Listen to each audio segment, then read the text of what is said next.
SSP ৰজি Kalita ইয়াত আহি উপস্থিত হৈছে কিছু সময়ৰ পূৰ্বে উল্লেখ কৰিছে যে তেওঁলোকক পোনপটীয়াকৈ দেখুৱাইছো CID কাৰ্যালয়ত হাজিৰ হৈছে শ্যামকানু মহন্ত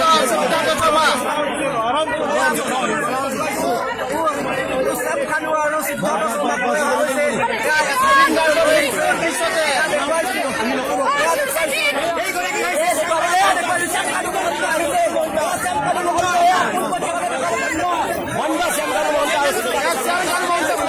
ভিতৰলৈ হেণ্ডকাপ লগাই শ্যামকানু মহন্তক লৈ যোৱা হৈছে।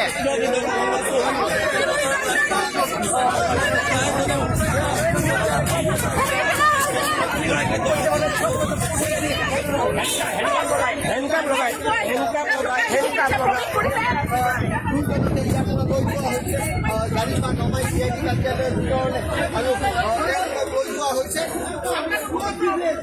শ্যামকানু মহন্তই এটা টি-চাৰ্ট পিন্ধি আহিছে আৰু তাৰ সমান্তৰালভাৱে নমাই লৈ যোৱা হৈছে আৰু বৰ্তমান সময়ত CID কাৰ্যালয়ত উপস্থিত দুইগৰাকী কাৰণে ইয়াৰ আগতো দুই